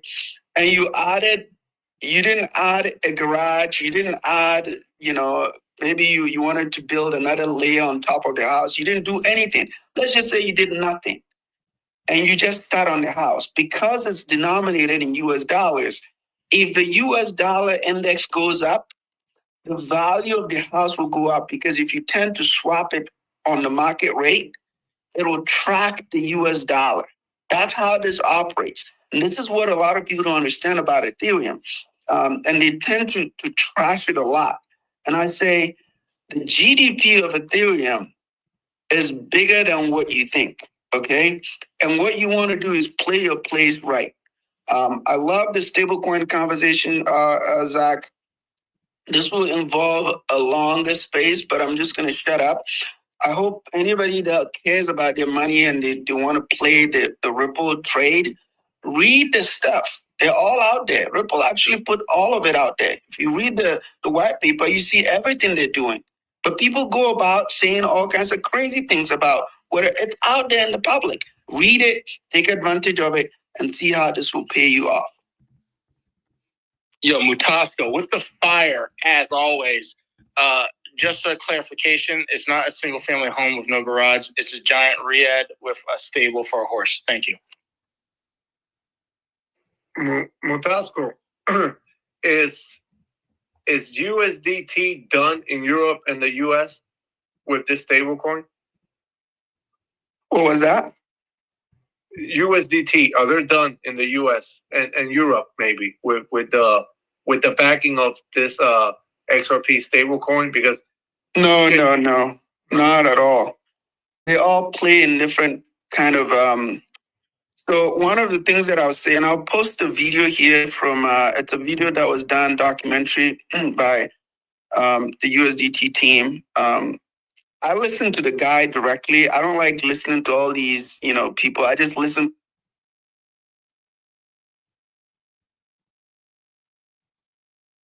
When you say USDT is dead, you have to have strong things to back it. You can't just say it's dead. What does that even mean? Everybody's playing in different market, and this is not to you, Ma. I'm just addressing this generally. The thing with USDT that people don't understand is that they have embedded themselves in certain markets. It's like, think of it this way, like electricity, right? Electricity in the US, the distribution is kind of, I'll call it, there's like, okay, globally, let's just say you have jurisdictions, you have geographies, you have clients, right? So if you have one major electric power producer in the US, there's going to be a competitor. But each competitor within the same like electricity distribution market, they're going to corner their own markets. Does that make sense? So if you live in maybe Miami, Florida, and I live in maybe New York, there's a dominant electricity provider in that region, in that state. Think of the stable coins in that lens. I'm just simplifying this because it's like a lot of people like to say, well, because this person entered the market, USDT. Yeah, I mean, think about it. USDT is sitting at 69%. That's not normal. They probably would not care if they go down, they dominate the market by, let's say, 20% or even 10%. Who cares? Their margins are still their margins. Year to date, USDT has generated $2.2 billion in fees. Okay? and USDC is down 670 something million, something like that. What I'm trying to say is everyone has their market, okay? And if you want to understand USDT's root, think about how embedded they are in Latin America, okay? And if you're thinking about the position that Ripple may have, I will encourage you to look at their partnerships in the entire continent of Africa, because that will give you an idea of where Ripple might get dominance. Right. And, you know, then the fight continues. Sorry, yeah, because someone in a space yesterday, I was listening to him, and he said that this USDT, it's going to be the dominance of certain stable coins is going to be by regions, you know? Like he sees USDT strong, you know, certain regions. And of course, XRP is probably going to be here in America. But the problem is, you know, when let's say with the banks and all that, when we're interacting with money, how is it going to be, you know, from region to region, you know, different stable coins. But he basically said, like, you know, XRP is probably going to, you know, he still thinks USDT is going to be strong here, but with the backing, it's going to be XRP. And of course, USDT is going to be stronger in different regions. Like I think Africa, he said, also is very strong there. They lost a lot of credit in Europe because they didn't want to certain books, whatever, they didn't want to open certain books. But now it's backed up by gold in Europe or something, so that made it up a little bit. So yeah, you know, it's just basically going to some stable coins are going to dominate in more in different regions than others.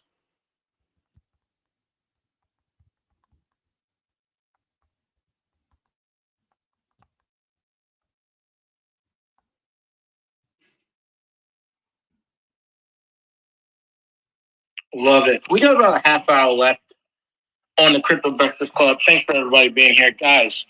And the comments today in the pill, abysmal. 28. We average like 60, 70. What are we doing? Guys, go comment there. Comment what the first alcoholic beverage, if you drink, you will have when the bull run really takes off and Marv falls out of the car for the final time because he falls into a bed full of money. Thank you. Fill up that comment. Fill up that comment section. Please, down there. I tell you what, I rode my friend's 911 Turbo, and that car isn't bad falling off of it, man. It's so low on the ground that I could fall from it like anytime. Like, I love it. I had an 86 Trans Am. And if I like pick my mom up to go hang out or whatever, she'd be like, "This car is so low." That car, literally, you hit a bump, you're feeling everything. You go over anytime, you hit a pothole, you feel everything. Literally everything. The bump is going through your body. But that car, oh, dude, I miss that car so much. T-Type. I sold it to one of my friends back home. But yeah, those low cars, man, Mar, those are the type of cars you should be investing in. Any company that makes a low car like that, you need to invest in. Like, I don't mind. Look, if I make nice money, and I don't mind buying a Porsche. The great thing about a Porsche is that, you know, for the young kids that are buying it, you know, of course, for the girls, you know, you might not admit it, but you're buying it for the girls, you know. Buy a regular 911. You don't need to get a 911 Turbo S that's 350 grand. Get a 911. You could get a 911 from 2022 for like 100 grand. Or even probably, maybe even less than that. But it's a comfortable car, actually. A 911 Porsche is actually, I don't want to say an everyday car, but you could drive it. But you buy a Ferrari or a Lamborghini, you can't drive that shit every day. If you drive that every day, you will have back issues for the rest of your life, you know? A Lambo, a Ferrari is more like a rental. You know, if you got that money, if you got millions in the bank, just sign up to one of these rental companies as a member, and once a month, go out there and grab a Lambo for the weekend. $5,000. At the end, it'll be cheaper at the end of the year with the maintenance, you know? That's Mark, you know Kara Nikai? You know him? No. Nikai's son? You never heard of RWB? No. Okay, look up RWB. A lot of people hated him back in the day. I don't know where we're on the topic, but guys, give me a little rope here. Listen, back in the day, a lot of people hate him. He's a Japanese auto body custom manufacturer guy. So like, you bring him your 911, look them up, Mark. They're fucking sick. You bring him your 911, and he hand customizes a body kit for your car. Is that the guy that sits down and look at the 911 with a cigarette and like Yeah. That's like some cutting. Yeah, that dude is badass for real. That dude is badass. Mark, look this guy up. A lot of Porsche 911 maxis hate him, but a lot of like the younger generations love him. But basically, in order for you to get him, he does like one car per every 2 weeks or one car a month. You have to fly him out. He costs like thousands of dollars. You have to buy the custom body kit, and you have to buy him a case of Mexican Coca-Cola because that's the Coke he prefers over the American one because they use real cane sugar. Look your shit up right now, Mark, while we're talking. And also, the reason I say just buy a regular 911 Porsche or Carrera, the girls don't know a difference between the 911, the 911 Turbo, the 911 Turbo S. They don't know the difference. They see a Porsche, and that's it. The boys do, but who gives a shit about the boys? You know, you want the girls, you know? Mark, this is important. Some flavor on the show. Some people have different flavors. You know, and they're going to blow their money on a Lambo, on this and that, Club 11, and by the time they're done paying their fucking... I seen people making... Man, learn like, from Mark's experience.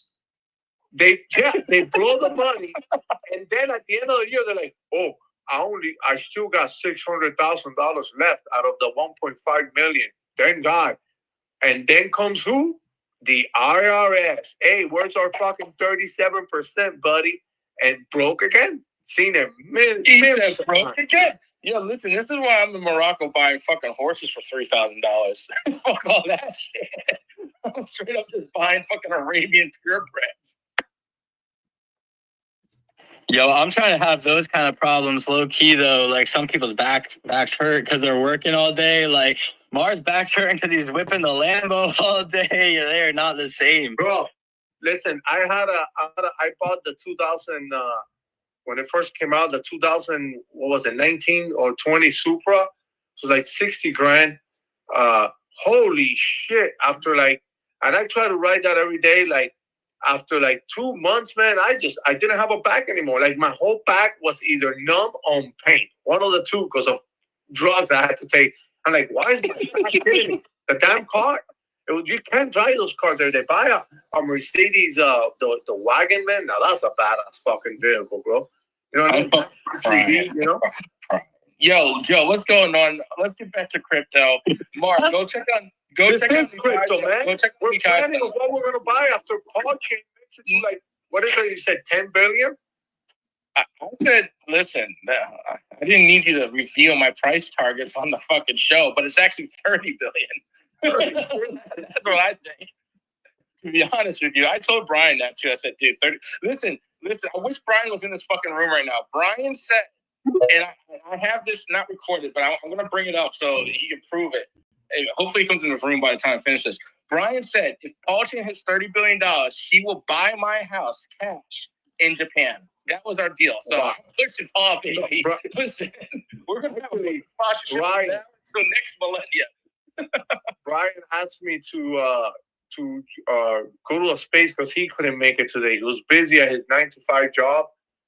And I told him, nah, man, that's the crypto breakfast time. I'm sorry, man. This is, I guess, going into sort of what I was saying. Shout out to the Paul Chain homies. They're definitely legit, and they're all really cool people too. So I'm glad you guys have them up on the show every once in a while.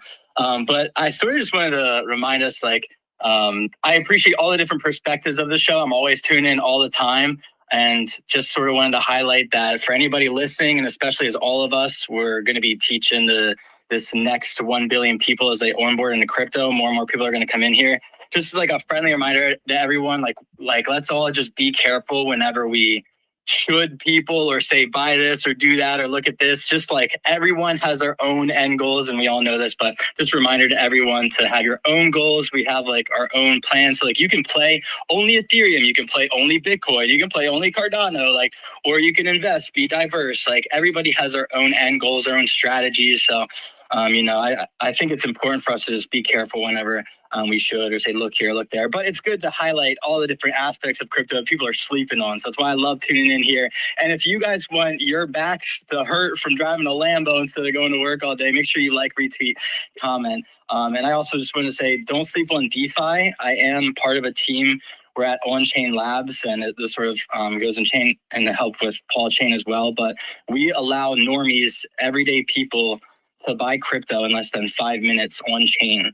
Like, they get the keys in their email in less than 5 minutes in 180 countries. So as we talk about which markets or which stable coins are going to dominate which markets, I think we'll really see a lot of those lines blur in the future as certain tools like this come out and more people just have access to the general market. And let's say a lot of these countries now, the on-ramp for, a lot of places who don't have great banking systems, now they don't even have to go to a bank to set up anything. Like, truly, they can be onboarded into crypto in a few minutes with like these integrations legally. Like I said, it's in 180 countries now, but soon it'll be more and more. So there's more tech coming out, more DeFi. I definitely think we're in the right space. Like, don't sleep on it, because we'll see the banks clamoring and trying to cling on to this space and grab what they can in the crypto world very soon.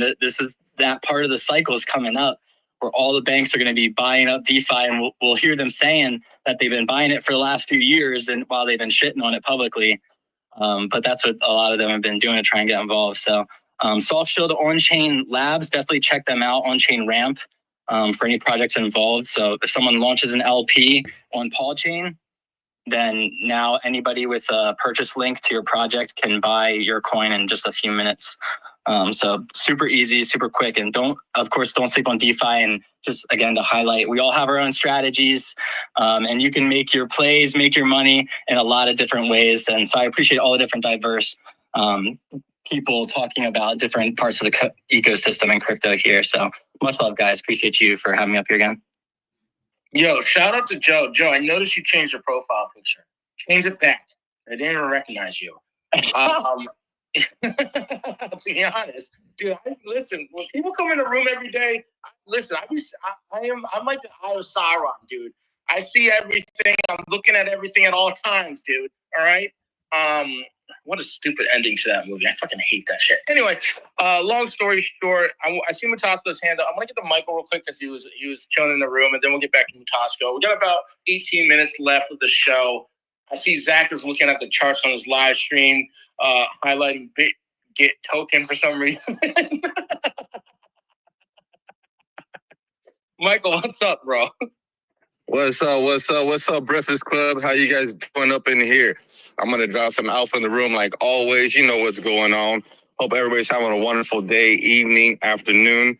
Bitcoin at 107 yesterday. This thing's rocking. Hold on to your bags. Yo, Michael, you saw that picture? Dude, Horse King, what's up, man? Dude, you're flying in the air. I'm just letting people. Oh, hold on. I gotta let the people know. How the fuck is a horse fly and you fly at the same time? I don't know. How does the hell does a horse fly? All the feet were off the ground and his feet were off the ground at the same time. He wasn't even on the damn horse. He was on the side of the horse like some kind of like god in the air and shit. We gotta see the picture. Dude, it was wild. I'm gonna get back to crypto right now. But yeah, man, dude, it was wild. Paige, you crazy, man. You Horse King, dude. Wild. All right. With that being said, dude, you guys are great. I love the room. Little bit of alpha, Hbar, Hrdera. Yeah, man, these are going to be senders 1,000%. Look what the government's doing with the U.S. Cryptocurrencies, different people that are actually, connecting and stuff like that. I'm going to give a little alpha how I'm looking at things, and I've been looking at things. First of all, crypto was made for peer-to-peer. Wasn't made for the banking systems. So no disrespect to anybody in the room or anything in general that keeps on bringing up, oh, connected to the banking. Oh, when they get a chance, they're going to go ahead and work. You know what? F that fucking shit. I'm fucking DeFi 100% on mine. You guys don't remember how much the banking system's been screwing every single one of you over? How many billions of dollars did it got you on the overdraft fees?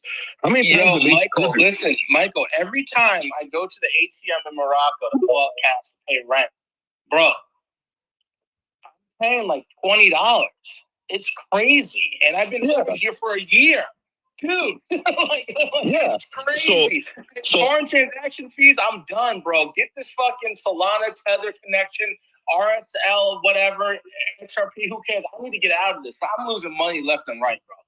Yeah, for sure. And fuck everybody that's connected with the banking system. Fuck the banking system. Why are we embracing these tokens or pushing these tokens going to the banking systems? This is not crypto. I'm gonna reiterate this for you guys over and over again. This is not financial advice, but this is not crypto. I don't care if somebody come out with stablecoin today, tomorrow, the next day. I don't care what they got the fastest blockchain in the world. Why do we keep on embracing or thinking that, because they came out with something and now they're having a meeting with the banking and screw what they're going through. This is an opportunity. This is what crypto's been for peer-to-peer, for people, for DeFi and stuff like that. Get to the bag. And one other thing I'm going to drop on like it's hot. Do we really think when crypto is already getting accepted, Bitcoin's already accepted for a payment system? Do we think that's going to be the only accepted payment system? Do we think, because they're dropping a stable coin, everybody's going to go that route? Open your eyes for a second. Yeah, it's an opportunity. It's a section right there. But at the end of the day, if you're connecting with the banking system on stable coins and doing what you're doing, you think I want to mess with you? Ask me how many times have I connected my situation through the banking system, through crypto, and I like it. And how many situations I've been frustrated for all this. Man, screw all these people, man, coming in the system and try to, it's sort of like putting a carrot in front of the horse. Oh, we're doing this and we're going this and we're doing, what the heezy? Man, this space sort of went from, not your space, Zach, but I meant like crypto in general. They went from crypto to supporting these people that are connecting with these banking systems and these government officials and stuff like that. Crypto was meant for peer-to-peer, not connected by any government, not going and having any kind of meeting with any kind of, I don't care if you have the fastest thing in the world. Keep it to yourself and run it peer-to-peer. I don't care if you have the best stablecoin in the world. Why do you have to connect it with the banking system? That was not the whole purpose of crypto in general. I understand where it's going to be. I get to the bag, Nova to the moon, drop it like it's hot. One more thing, Mar, why are you going to get into a Lambo? What the hell? They got so many Lambos out there. Do something different. Do a Bugatti. You know what I mean? A Lambo is just normal nowadays, Mar. What are you talking about, Mar? Mar, we balling, bro. We own Paw, man. Go buy that Bugatti, brother. $175,000 for the tires. Drop it like it's hot. Have a wonderful day. Bitcoin to the moon. Yeah, Mar told me, what's crazy is Mar told me, because we were talking to back channels, he said, if it goes to like 30 billion, because we're just fucking playing around with numbers, Mar told me he would have $3 billion. I said, Mar, how much fucking Paul do you have? He won't stop buying. I don't know what's going on with him, but Jesus Christ, it's something for the rest of us.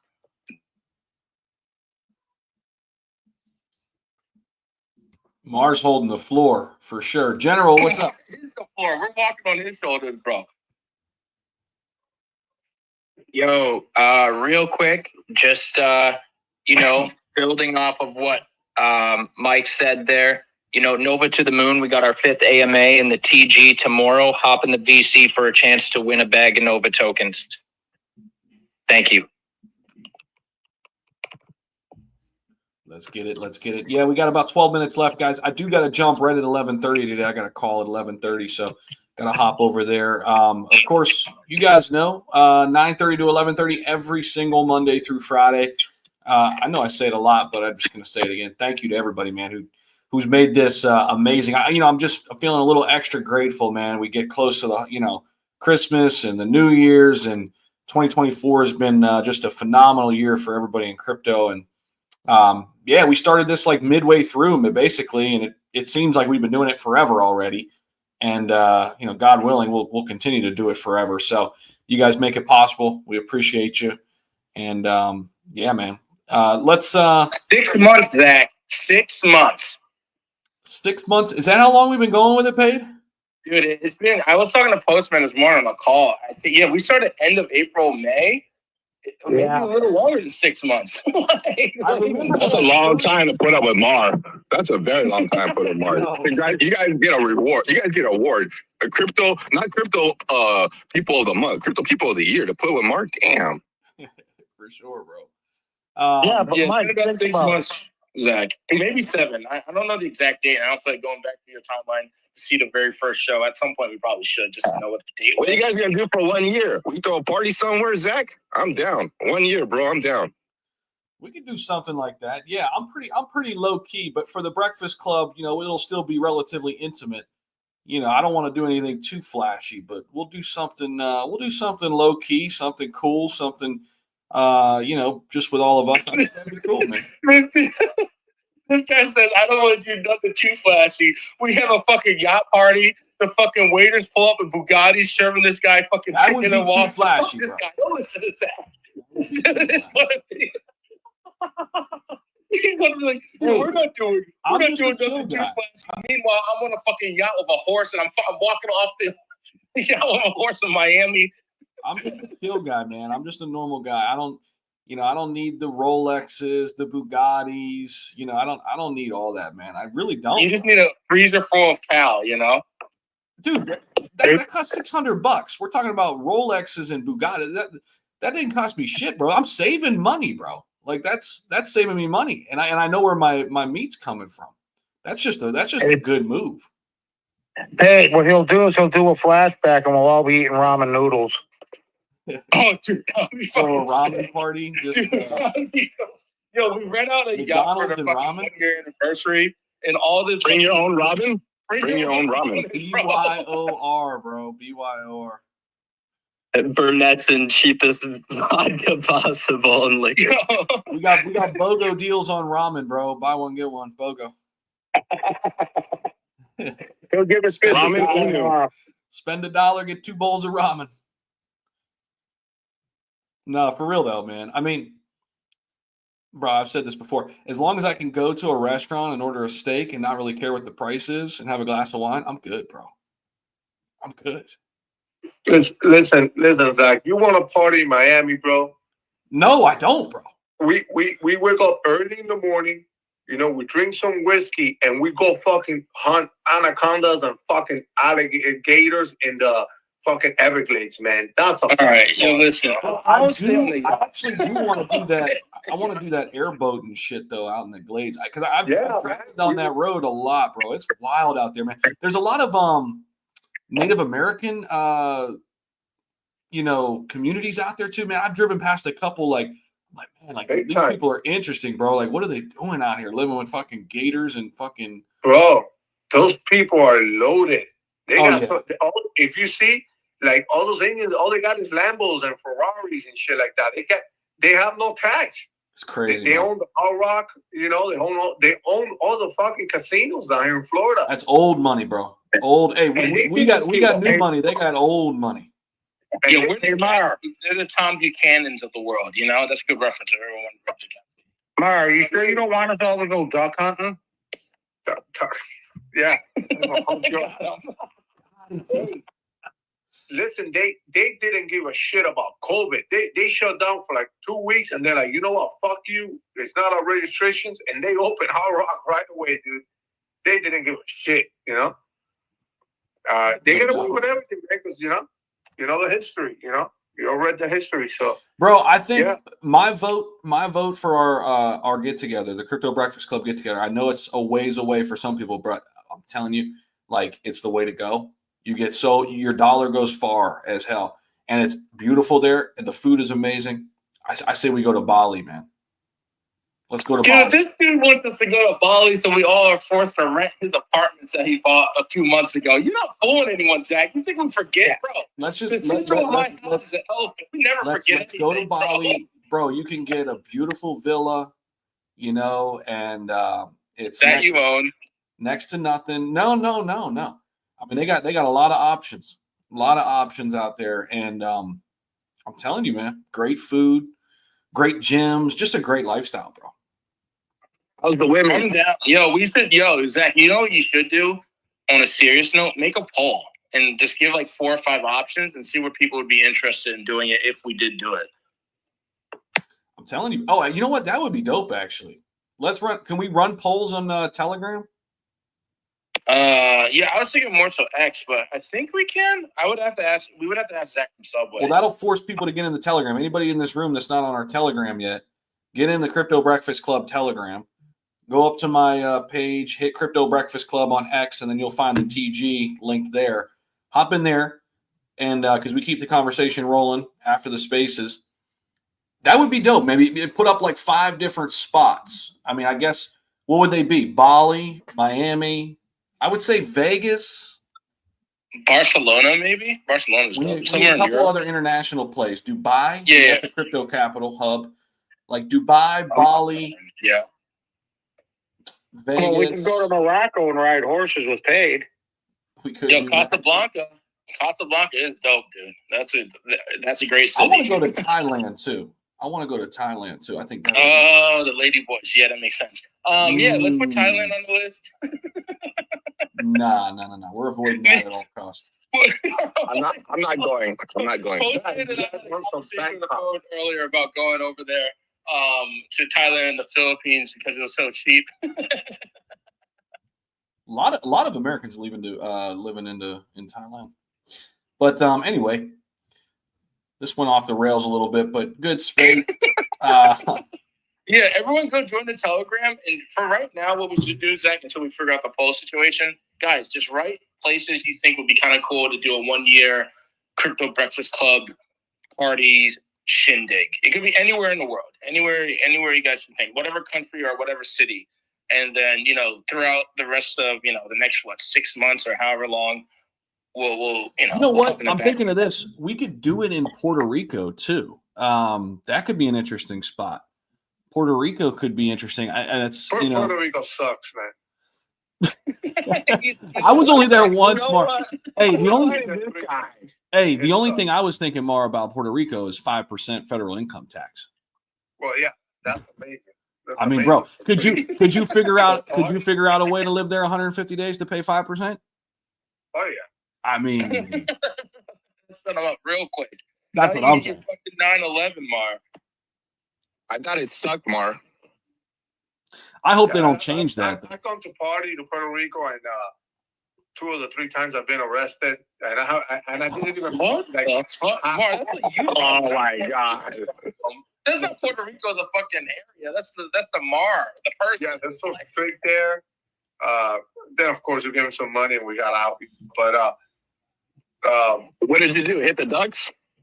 Dude, I just he fell out of a car. Like, not stupid. Oh, it's illegal over there. Like Miami drunk, where you don't get in trouble. And yeah, Puerto Rico for like hardcore party. Nah, I'll say we'll go to Bangkok. Fuck that. That would be dope. I'm telling you, yeah, Bali, Singapore, that would be a good spot. Dubai would be a good spot. If we're in the U.S., I would say, I like Miami, but dude, Miami's too wild for me, man. I'm gonna be honest, Mark. Like Vegas is like tamed compared to Miami. I'm gonna go Vegas. Where else is a good spot in the U.S.? I'll tell you another good spot. It's expensive. Scottsdale, out there in Arizona. Scottsdale, Tempe, Chandler. I also like Hawaii. Never been to Hawaii. I think that would be Hawaii. Oh my god, you never been to Hawaii? Expensive. Hawaii's so expensive to get there, though, man. It's so expensive. I got houses if you want to get over there. You know what I mean? If you want to go stay for a couple of days, I got just trim a couple grasses around there for me and stuff like that. But let me know, I got you. All right, I like that. All right, guys, we'll close it up today. We'll be back tomorrow, 9:30 a.m. Eastern. Appreciate everybody rocking with us every single day, and yeah, let's get out there and make some money. See you guys tomorrow. Peace. Appreciate you, Zach.